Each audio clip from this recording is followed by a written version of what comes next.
I started Single Daddy Daily right after my divorce, and I'm ashamed to say that I did it for all the wrong reasons. There was a lot of pain, and after my divorce, I felt like I wanted to share that with the world, to give a voice to all the anguish and sorrow I was feeling. I needed a catharsis, and I used Single Daddy Daily as my vehicle. I soon found out that this wasn't the approach I needed to take. Our mission at Single Daddy Daily is to take the struggle out of single parenthood and create a community where people can find the tools to thrive as single parents.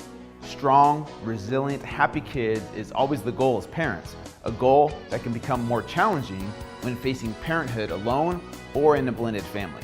Divorce and single parenting is more and more common now than ever. The challenges that we face as single parents permeate all aspects of our life. We want to be the #1 resource for single parents out there who are having a tough time navigating the waters of single parenthood.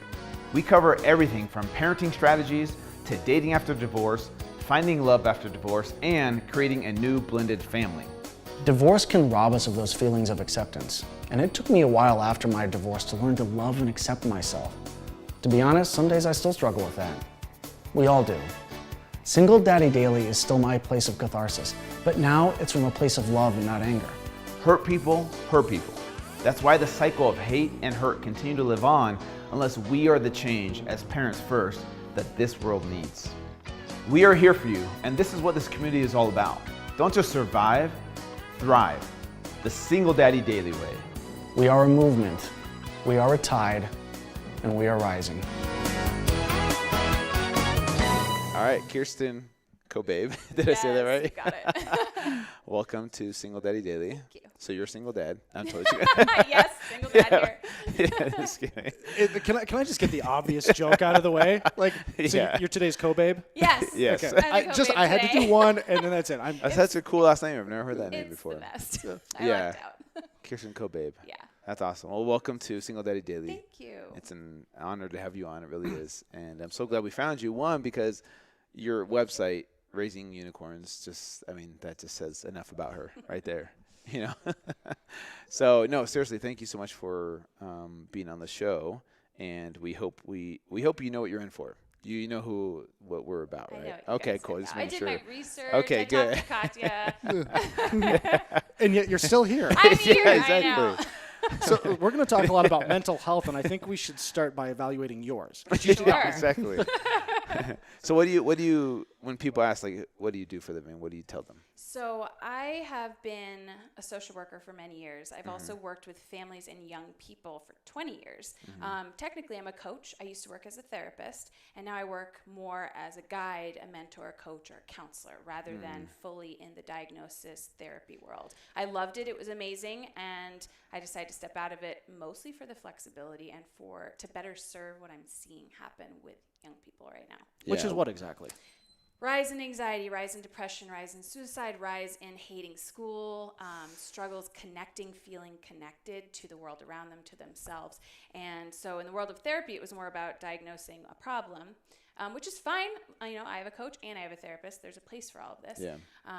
But for me, moving in the direction of being an advocate, a support, a counselor, instead of really focusing on that for the insurance company, felt more authentic for me. And that's important in my work with young people because they're looking for authentic people right now, authentic ways to connect, authentic adults.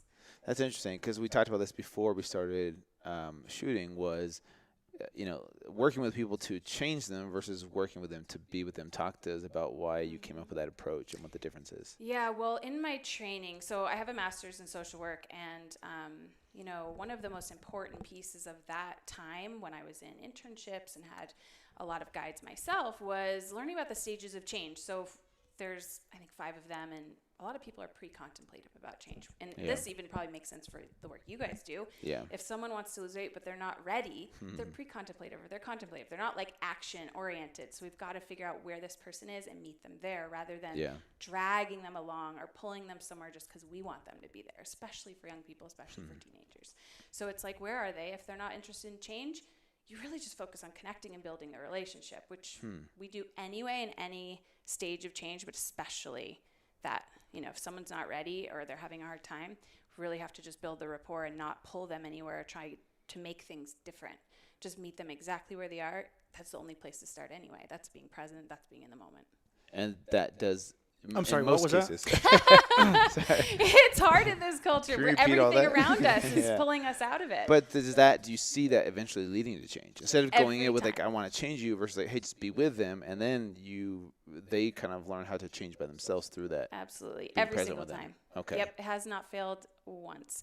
It doesn't Wow. mean it always looks like I think it'll look, but that's important because whoever I'm working with, they have their own path and I get to walk next to them on their journey, on their path, help them discover their strength, their inspiration from within, their light within.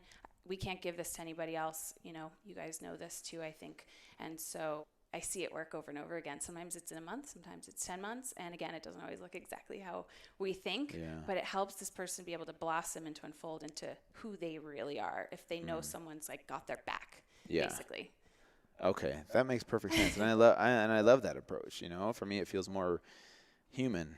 Yeah. You know, yeah, it feels like a better way of trying to help someone. So let's dive into some specifics here. Obviously, being a single parenting podcast like we are, like, you know, you've probably worked with some families, kids with parents that have gotten divorced.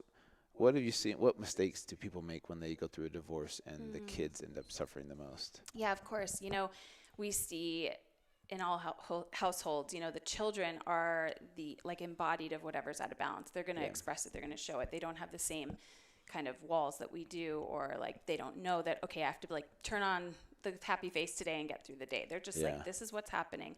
And so every behavior I see as a message, a communication, right? So quote, bad behavior is just a way of communicating what's out of balance.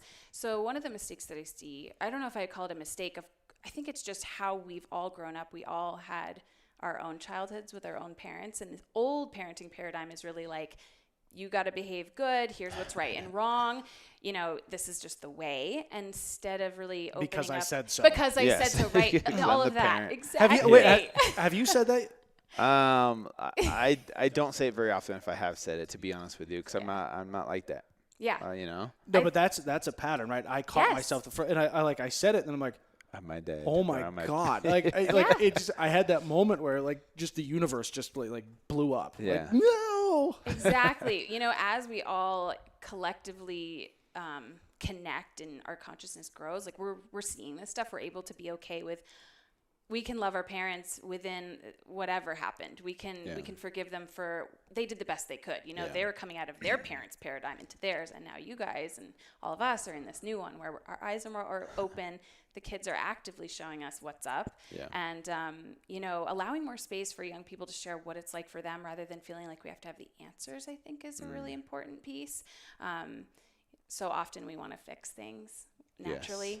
You want your little girls to feel good. Like we all want this for people we love, but offering that place for people to feel uncomfortable, feel bad, ask questions, be really vulnerable. We have to do that too.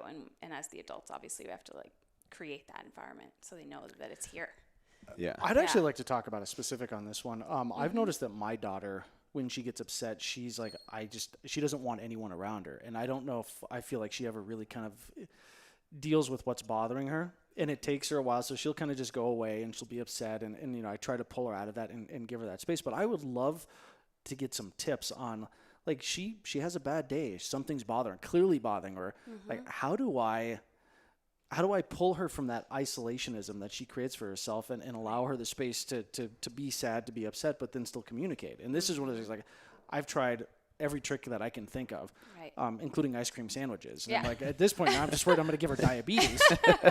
Well, how old is she? She'll be 6 in March. Little unicorn. Oh, she's totally, like, literally, she's a unicorn. Yeah. She's got, you know. So she's, probably in first Kindergarten. grade. Kindergarten. Okay. So she's just entering all of the school stuff, like for real. What does she do when she goes off? Do you know what she does? She pouts. You know, usually it's that, like, you know, she works herself up. So she'll, in the beginning, I thought she was really good about recognizing I just need like a timeout. I'm going to go take myself out of the equation. But now she goes away and then she kind of works herself up into a frenzy. And then the closer I try to get to her, the more she pulls away and then the more upset. So it becomes this weird dance. And I just haven't figured out how to give her the space that she needs, but still let her know, like, It's a really hard spot as a father to feel her suffering and not being able to do a thing about it. Yeah, you want to fix it. For sure. That's Exactly. the hard part. Like, hey, just I want you to be happy. We'll work through it. Yeah. Well, so just before you answer this, because I'm going through something similar with my youngest, Kiki. She, when she's upset, she closes off. I'm like, just talk, or like she'll be upset about something and I don't know, and then she won't communicate, and then it's like that scares me because as she gets older, if it becomes more serious problems and she won't communicate like that, like really scares me because I'm like, okay, what if there's something really bad that happened that I need to know about, but she won't communicate it, and so like I can totally relate to that where I'm like. And this is something that my ex and I just came up with, which I don't. Maybe you can touch on this. Is we said, hey, instead of talking, you don't have to talk because sometimes like I want to force her to talk. Like you have to tell me, here's a journal for you, and like just write down what you're feeling. And this is just for you. And if you want to share it later, you can. But that way, she has a way of getting it out and communicating. So I don't know. We literally just started that like last week, and she hasn't had one of those episodes in a long time now, so we haven't really used it. But she said that she was open to that. Yeah, that's amazing. You know, a couple things come up. One is we want them to be in a different place or express, and we want it to be different, whatever it is. We want them to feel better. We want them to express. We want them to talk. We want them to not go to be alone. So first thing is just being like okay with what they're doing. Okay. Harder, easier said than done, right? Yeah. But being okay with it, at least trying to, Yeah. and letting them know verbally, you're allowed to fall apart. I will be okay if you fall. I will be with you when you fall apart. Some children don't want to fall apart because they don't want to scare their parents. It can happen really young. It's interesting. I work with a lot of people where this is something that is true for the family. They don't want to, worry their parents. Yeah. Even at young ages, especially little girls, they're pretty evolved and keen. Yeah. Not the boys aren't. There's just some differences sometimes. And the journal's great because then they can still be alone, but have a way to move it through the body. Yeah. Some people it's more active. Some people it's quiet in writing. But have either of you said that to your girls? Like, I will be with you. You can fall apart. Whatever you feel is okay, and like I can be here for you in it. I mean, they probably already feel that. I don't think I've given her permission to fall apart. Because Yeah. I think I'm always trying to fix the problem. Right. Well, Or identify the problem so then I Yes. can fix it. Right. Yeah, I do say it's okay to be mad. It's okay to be upset. It's okay to be angry. It's okay to, be that way. But it's not okay to not talk about it because then it's just going to stay inside of you. And it's never going to fully go away until you learn how to communicate. So that's how I communicate it. Yeah, I think maybe sometimes we also forget that we can ask children and young people kind of what would help you be able to express what you're going through. Okay. Because it might not be talking. It might be the journal. Yeah. It might be dancing. It might be punching a pillow. It could be all kinds of things. So we've got to kind of follow Yeah, through. maybe ask them like what would help. Yeah, I like that. They have great insight. And, it's okay. We've got to follow through with it's okay to be mad and it's okay to all these things. Then we got to follow through with it and let them have their experience while also still being there. And that's what's really hard. And that's why some of the work that I do is helpful because there's just countless studies that show if there's someone outside the family, it could be an aunt, an uncle, a teacher, a coach, it can be all kinds of people. If there's someone not the parent that's consistently there for them, that can be really helpful because as the parent, there is just more intensity sometimes, more karma, more whatever you might want to call it. There's layers. There's your parent's stuff and your parent's stuff and your parents' stuff. And so the kids, That shit runs deep. they have, and it's in your kids, and it's not because it's not bad, it's not good, it's just how it all works, epigenetics or patterns in general, and they do flow through. It's interesting. I love how you go ahead. No, I was just saying, you just brought up epigenetics, and I kind of got just a little excited. Yeah. Not in that way. Pull your mind out of the gutter. No, I know what you mean. It's exciting. I Yeah, think it's too. so exciting. Maybe But okay, no, you bring that up. It makes me interesting because obviously, we talked about this recently. I am in a relationship. I do have a girlfriend, and I've noticed my girls open up to her in a different way than the way they open up to me. Yeah. And it's not like they don't open up to me, but like they open up to her just differently. She communicates with them. They feel like they can talk, to her about different things, and I feel like that's good. Like I'm totally fine with them opening up to her about those kinds of things, because then I know she'll communicate it to me. She's like, we solved that. I'm like, whoa, you did? How did that happen so fast? Like for me. So this is along the same lines. We have a friend, and my daughter has a friend and a single mom. Yeah. So it's one of those interesting dynamics where my daughter opens up. What's that? Amanda? Yeah. Oh yeah. And my daughter really opens up to her. And I've come to almost rely on that constant thing. But then I was like, well, wait a second here. Am I so codependent on her to help with my daughter's emotional well-being? So it's really become an interesting dance. And these are the things that I want to try to figure out as a single parent is how do I do this? And maybe it is with a therapist or a coach rather than relying on friends. It's like, I don't want to put that burden on someone else. Yeah. Right. And the dynamic, of course I believe we're just one big family here, and we all are connecting with each other for all the reasons, and there's always a season and a time and a place and everything. And that being said, I think it's a really tricky time for young people and for parents right now, whether it's like drugs and sex and stuff, which is the older young people, or it's school, entering school, the contrivedness of many schools, the stress of the world. Young people are feeling this. We're all feeling this. It's rippling through all of us. And so they might not have the maturity or the words yet if they're little ones, but they're going to be feeling it. So it is helpful sometimes to have a therapist. It's helpful and more appropriate sometimes to have a coach or a counselor or a mentor. That was one of my favorite jobs, actually, was mentoring adolescents, and I was like 19 at the time or something. And that's, one of my earlier ones. But just having that person to bring up whatever it might be without any worry or concern, because the relationship is there. It's like my work is all about the relationship and the rapport. Without that, there's no reason to share.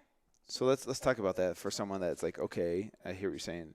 What should we look for in a therapist, a coach, a mentor for my kid? Like, that's the thing is like, like for me, before I met you, it was like, I really don't know where to go if my kid had a problem. Like, I don't know a therapist that works with a kid. I guess I could Google it. Yep. But what do you look for in someone? What should someone look for in a therapist, a coach, or like which path do they take? I would say, psychologytoday.com is a fantastic resource. Psychology Today. There's therapists, psychiatrists, coaches. There's all kinds of people, and their qualifications are, checked and confirmed and all that stuff. So it's really safe. And if there was a specific issue, then you'd want to find someone that's had a lot of experience with that. For example, like an eating disorder, if we're talking about something serious and they need a therapist, then you'd want to find someone that specializes in that. If you want to find someone, for teenagers, someone like me who really understands teenagers. I understand the teenager and the teenager in the parent, because I really feel like we're all just babies trying to figure it out. Like little kids. I feel like a teenager every day. Yeah, exactly. No, wait, I act like a teenager every day. Exactly. It's like there's no one necessarily has it all figured out. And having that, just there needs to be flexibility with who you find. But again, if there's a specific something, you'd want to really find someone that understands that.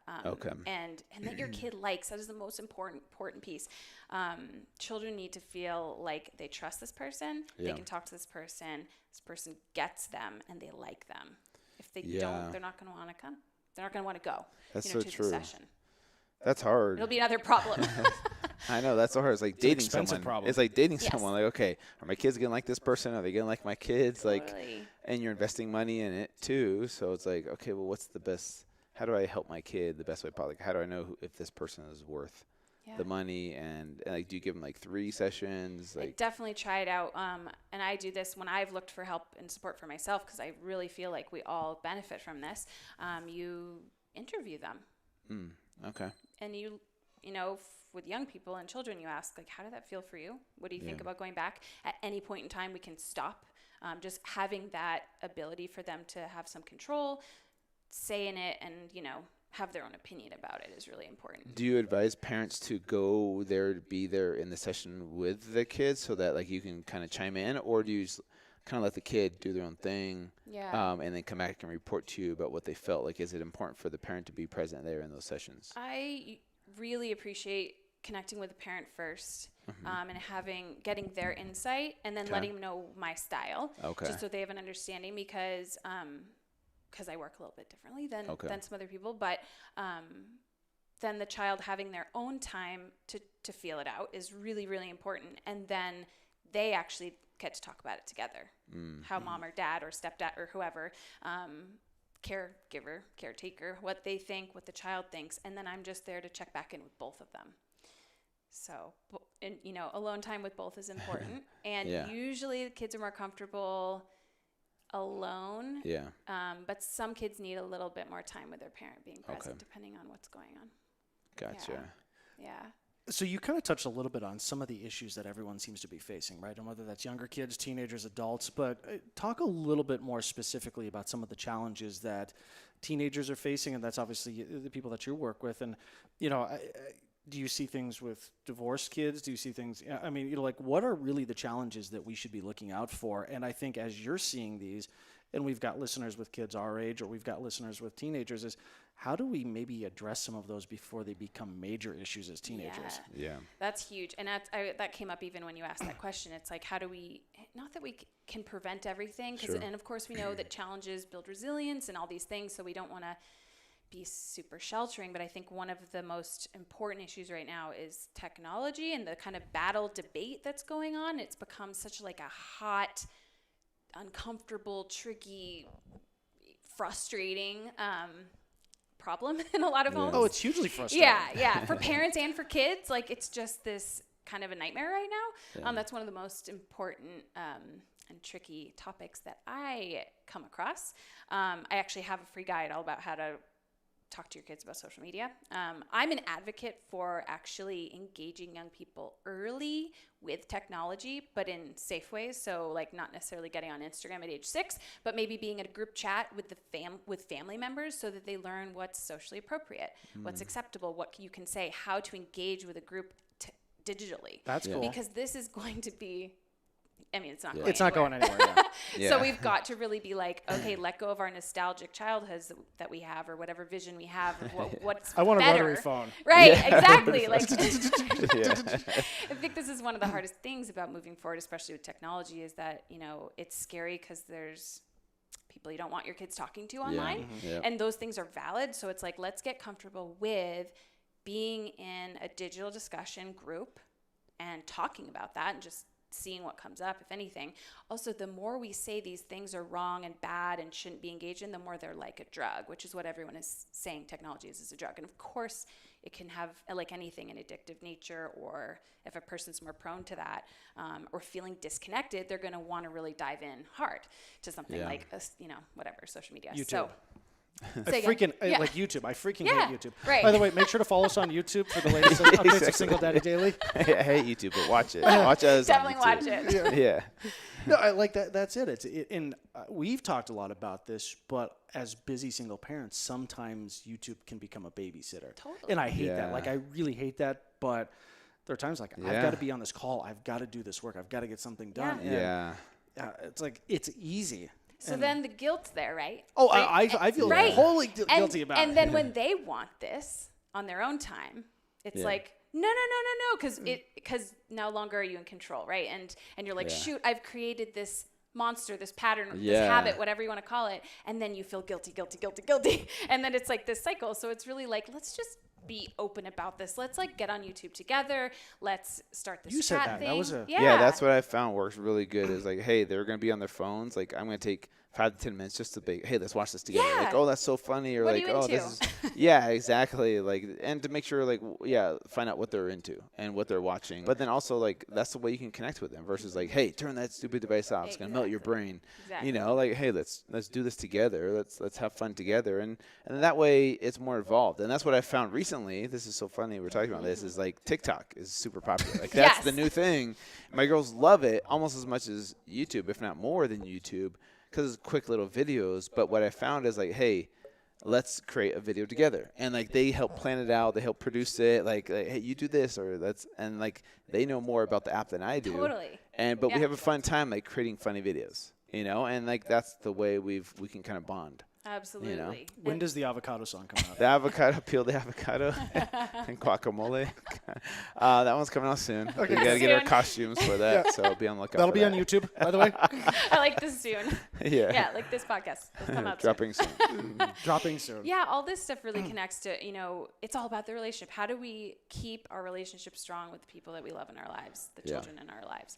And it's being interested in what they're interested in. Kids they're not necessarily going on and being menaces.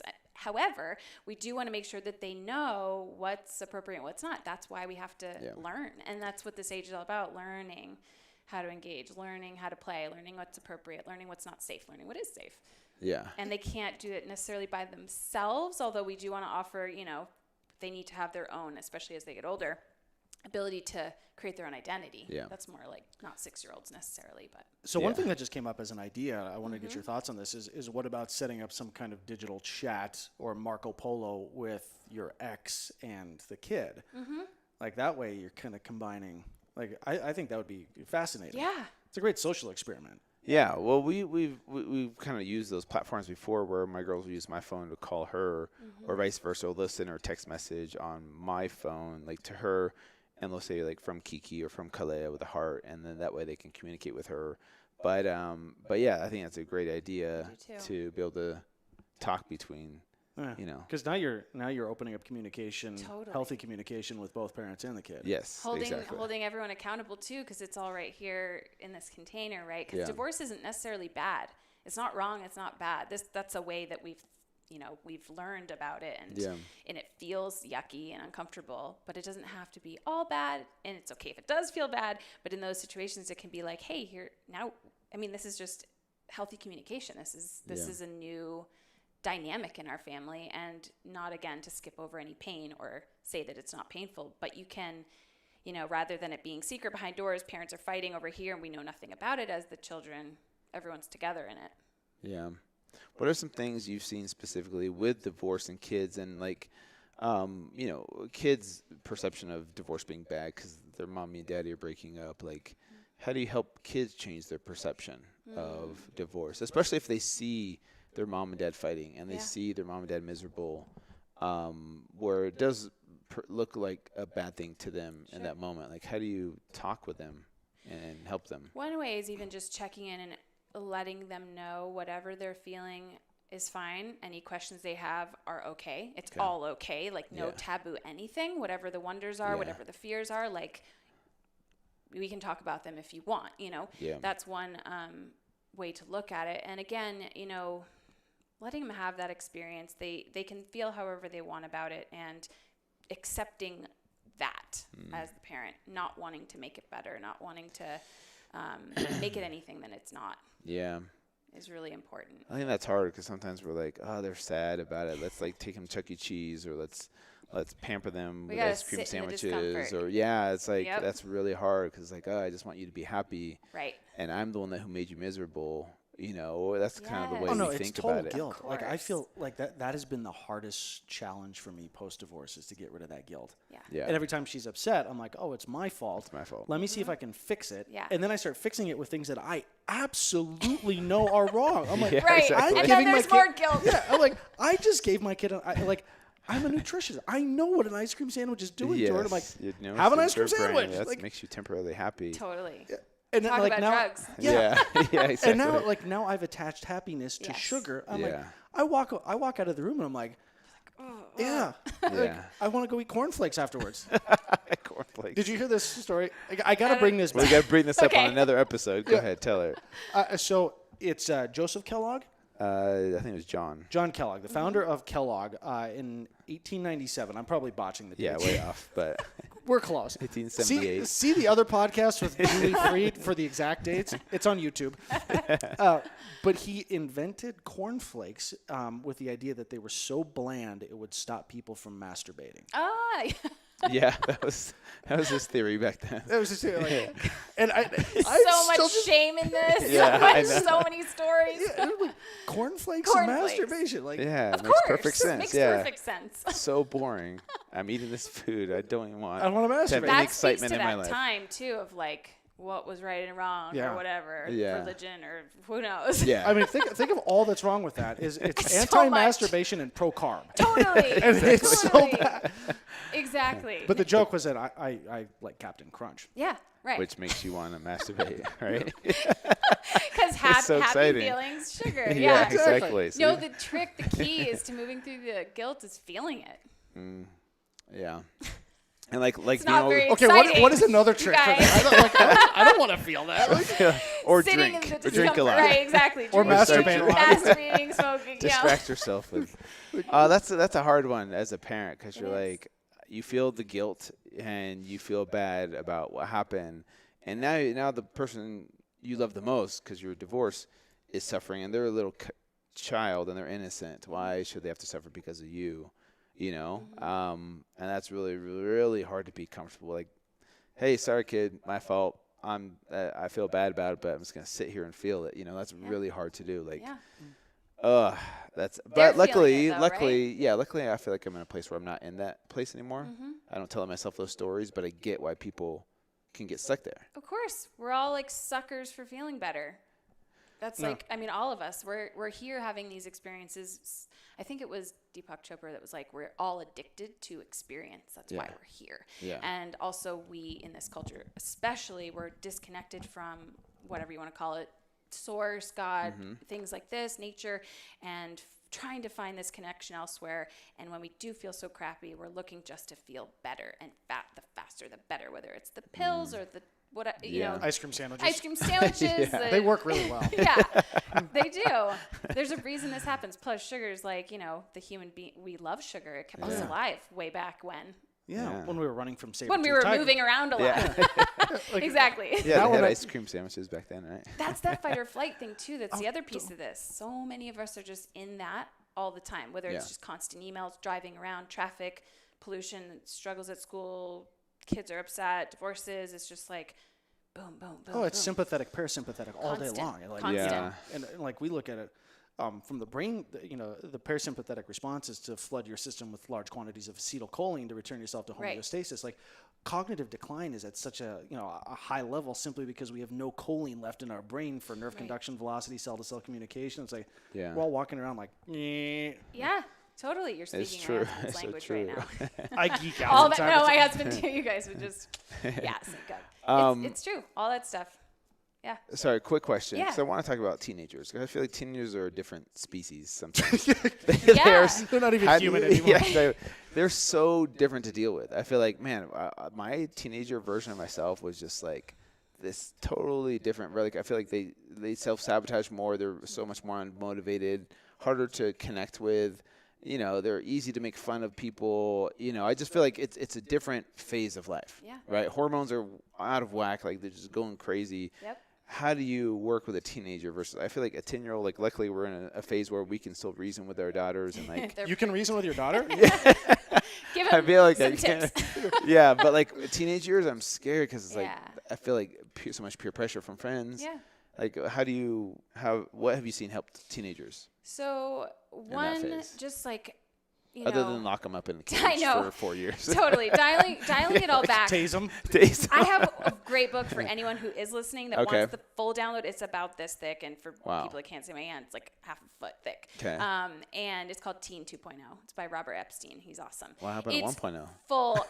It's a good. He Oh, skipped 1.0. I think it's okay. It's rewriting the story of teenagers. Oh, So okay. everything you just said, he kind of rewrites it. A lot of what's in this book is even historical and how we got to here. Yeah. Teenagers used to be, once you were, in puberty or whatever, you then entered the adult world. Yeah. You were working. Your ideas mattered. You were, you're part of the adult community after the kid community. Yeah. Adolescence is actually completely made up. It was made up during Yeah. the Civil War era. They have no point in society. I'm just kidding. No, I mean, it was made up. You can't die for your country, but you can't procreate and really work on the farm. Yeah. I'm like, it was a weird. Yes. Yeah. Yes. Teenagers have less rights than people in prison. Whole other topic. I've worked in a prison before for another show. Okay. They have less rights, than people that have found Wow. themselves incarcerated, and they have no control of their lives or very little. Yeah. Or their bodies for them. Or their bodies, Yeah. all kinds of things. Yeah, whether you're talking about abortion or school or what's legal or curfews. I mean, there's all these things. Cigarettes. I mean, it's just like there's not many choices. Nothing makes sense, No, right? right. Like, Yeah. a 17, I can get into a rated R movie. 18, I can die for my country and buy cigarettes. I Right. have to wait till 21 to, to Drink. Alcohol. I can't rent a car till I'm 25. Right. Like, It's who a makes it's a up these mess. rules? Like, Totally. That's what this book really dives into, and it's like Interesting. what part of the problem. And just an overarching issue is a lot of this stuff. A lot of the problems we're seeing, going back to your question, is just this feeling a lack of connection, whether it's to teachers, school, parents, friends, self, nature. There is this desire that we all have to feel connected, to feel purposeful, to feel seen, heard, loved, respected. Yeah. So teenagers are really easy to make fun of. There's this kind of picture of them as like a disaster, this Awkward like phase, like the awkward challenging, teenage phase, like, yes, they speak their minds, and they don't have these walls yet. They're totally feeling uninspired by school.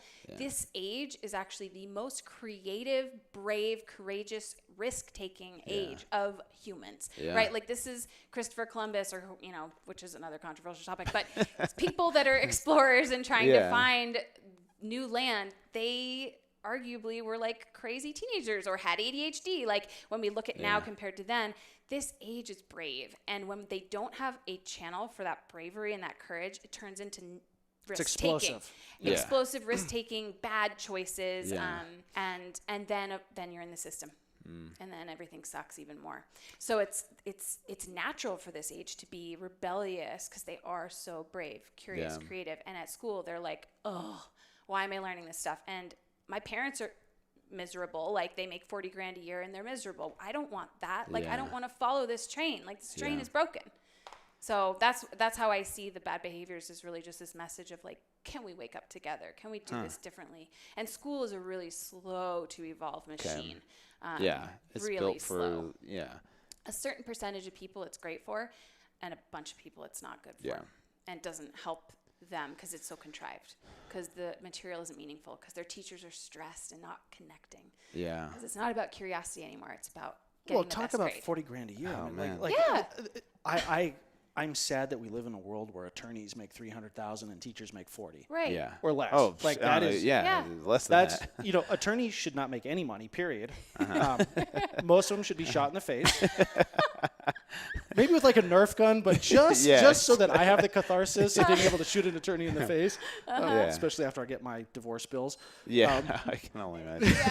But that's the tragedy, right? Is the people that are there to inspire our future Are suffering. in a capitalistic society are making less money than someone who can sue me for I don't know, running into the back of your car. I did that, by the way, earlier. I'm sorry. I think these are all good points. I think the reason I brought this question up is our daughters will be teenagers someday. How do we keep this good level of communication up with them so that, like, for example, when I was a teenager, I did not ever want to talk to my parents or be seen with my parents. But I felt like even before that, we didn't have like a close relationship. I feel like we're doing a good job with our daughters as far as like communicating with them and wanting, to be with them, present for them. How do we maintain that throughout the teenage years so that when they are a teenager, I feel like I don't know. I just want to maintain that relationship where they feel safe to come to talk to us. Exactly. Well, first of all, like, showing them when they do come to talk to you that wherever they're at, whatever they say is okay. Doesn't mean there won't be consequences. Natural consequences are the best ones, of course, but it doesn't mean that there's this like enabling going on, but that you're going to listen, you're going to meet them right where they are, you're going to hear them.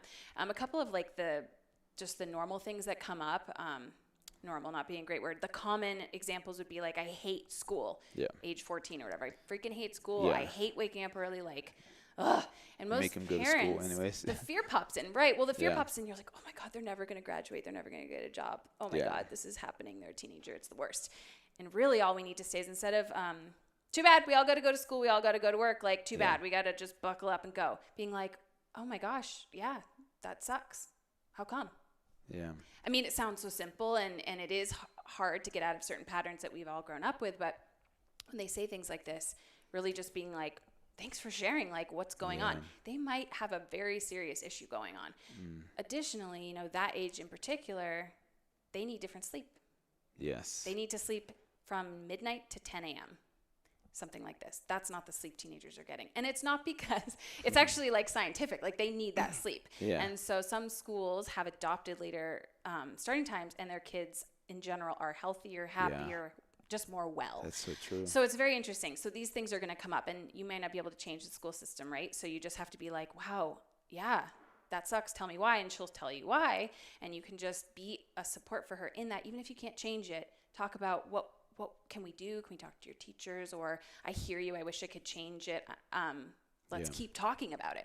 Yeah. So instead of fighting whatever they bring up, whether it's school or parties or friends or bad influences, whatever, being just right there with them in that. And also additionally remembering that they are going to be individuating. They have to form their own identity. That's what adolescence is all about. And this culture infantilizes them. Like, it's like, oh, you're daddy's girl, or whatever, you're so cute, or this and that. They actually need to be lifted up and allowed the space to rise and mature. And create their own identity, which is going to change a lot. But that's all part of that age, is really creating that. So they're going to pull away. A lot of teenagers pull away. That's okay. And being okay with that in ourselves is like the hardest stuff, because you're just like, oh my God, you were just on my lap like I know 2 seconds ago. What happened? Because I feel like that's your purpose, is to be this amazing parent for them. And then now all of a sudden they're doing it by themselves. They don't need you anymore. It's like, well, who am I? Like, what's my identity without being a dad? So your identity will change as theirs does. I know. So you get to even talk about it. Be like, wow, your identity is changing, which means mine is. And what's like, we can ask, especially teenagers, what is it that I can do to make this better, make this easier? How can I show up for you? It's amazing to hear what they have to say.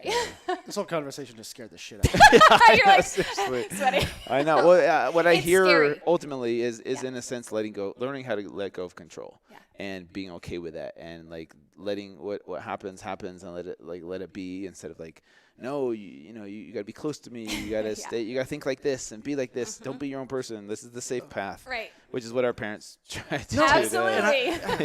And I'm actually going to take this moment to apologize to my mom, because as you guys were talking about this, I had this vision. I was 13 years old, walking into my school, right next to my mom, and I was embarrassed that she was there, so I sped up. Oh my gosh. And I'm like walking probably like 10 feet in leave her front behind. of her. You're like, who's this lady? She's not my mom. Nope. Like I live in Iran or something like this. It's like, and then the thought of that, knowing that there's a high probability my daughter's going to go through that, like I'm like, wow. Yeah. Like, I know, but I feel like we're gonna be like the cool dads somewhat. Hopefully, that's what I keep telling myself. I think that's happening more and more and more. I feel like the less we're like, I'm the parent, you're the child, and the more is like, we are two people coming together in this relationship. Doesn't mean that there aren't rules and things, and you can talk about them together. But the more we just like see our children and young people as fully people, full people with their own paths, their own ideas, their own emotions, and truly as teenagers, there's all kinds of cool studies that show they're just as competent and emotionally developed as adults and things like Probably this. more so. Yeah, more so in some cases for sure. It's fantastic, but seeing them as whole people. Yeah. Like, you're a person. I see you as an equal. And I'm your parent, and let's like make sure that we have the right balance of everything. Yeah.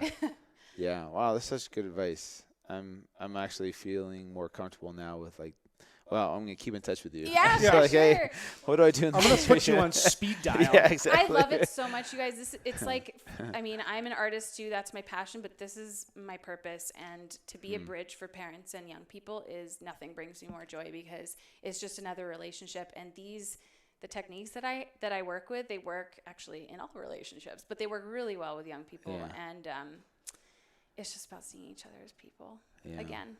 But like, we're already surpassing what our parents did, and no offense to them, they grew up with their parents, and it's not that it was bad. It's just old school they did stuff. the best they could with what they had at the time. Yeah, it's old school. Spare the rod, spoil the child. Right. What does that even mean?